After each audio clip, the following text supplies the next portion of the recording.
Good morning friends. आज हमारे video lecture का फर्स्ट लेक्चर है। ये सीरीज़ मॉडर्न इंडियन हिस्ट्री की सीरीज़ है जिसमें जो कंपटीशन का पर्सपेक्टिव है उसको डिस्कस किया जाएगा। इस सीरीज़ में हम लोग एक एक करके मॉडर्न इंडिया के जितने भी टॉपिक्स हैं उनको डिस्कस करेंगे और जो एग्ज़ाम पॉइंट ऑफ व्यू से इम्पोर्टेंट है उनको डिस्कस करेंगे। तो जो मॉडर्न इंडिया हिस्ट्री की शुरुआत होती है वो मानी जाती है डिक्लाइन ऑफ मुगल्स से। जी, डिक्लाइन ऑफ मुगल्स कब हुआ था? डिक्लाइन ऑफ मुगल हुआ था औरंगज़ेब की डेथ के बाद। देखिए, जब औरंगज़ेब जैसे कि बाबर आया था तो बाबर से आने तक औरंगज़ेब तक, देखिए ये फ़ोटोज़ हैं, ये है बाबर, ये है हुमायूं, ये है अकबर, ये है जहांगीर, ये है शाहजहाँ, ये औरंगज़ेब।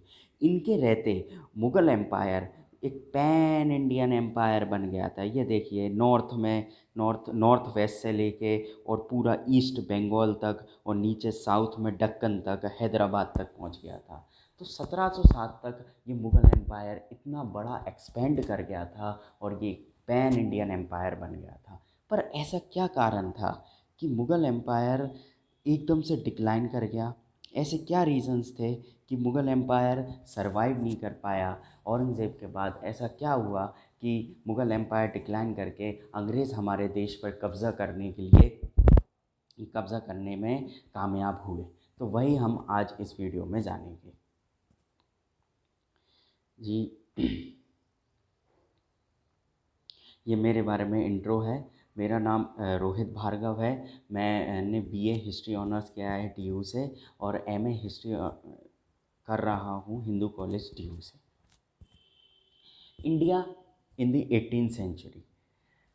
जो हमारा देश 18वीं शताब्दी में हमारे देश की क्या स्थिति थी? देखिए, मैंने आपको बताया कि ये हमारा मुग़ल एम्पायर था। तो ये मुग़ल एम्पायर ये हमारा मुग़ल एम्पायर था।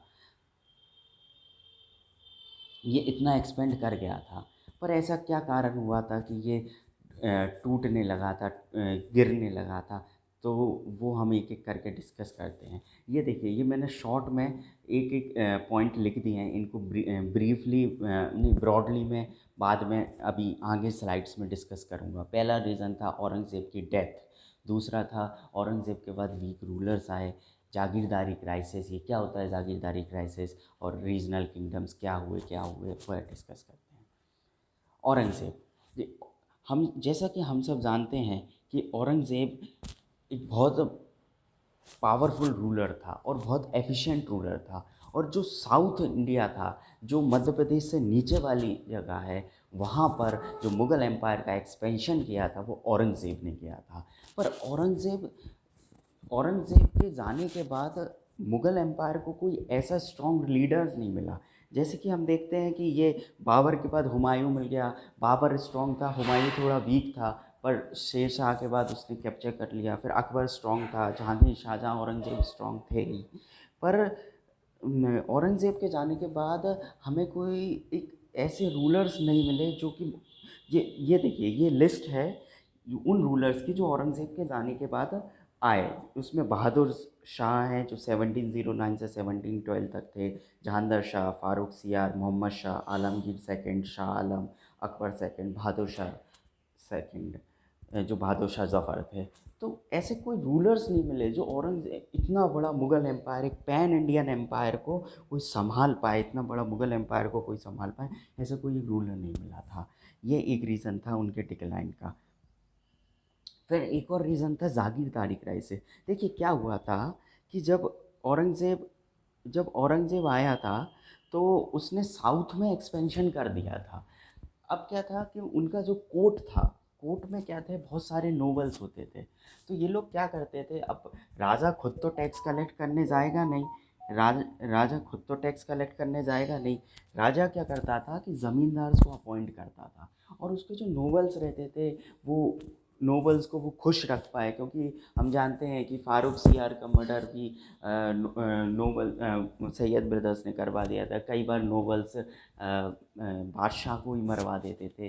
तो ऐसा ना हो कि ये नोबल्स औरंगज़ेब को दिक्कत दें तो उसने सब में जागीरदार बहुत सारी अपनी जागीरदारी ज़मींदारी बांट रखी थी, पर नोबल्स के सेटिस्फेक्शन नहीं हो रहा था। और जैसे जैसे नए नए एरिया उसके अंडर आ रहा था, जैसे जैसे नए नए वो लैंड ग्रैब कर रहा था, अ, उसका जो नोबल का जो नोबल्स थे वो बढ़ रहे थे, पर वो इतना एफिशिएंटली उनको लैंड डिस्ट्रीब्यूट नहीं कर पाया। तो कुछ नोबल्स के पास ज़्यादा ज़मीन हो गई, कुछ के पास कम हो गई, जिसके कारण वो आपस में लड़ने लगे और आपस में षड्यंत्र रचने लगे, जिसकी कि हम बाद में देखते हैं कि अवध का राज्य बन गया, बंगाल बन गया, हैदराबाद बन गया, जो हम आगे के लेक्चर्स में देखेंगे। एक और जो रीज़न था वो था शिफ्टिंग एलिजेंस ऑफ ज़मींदार्स।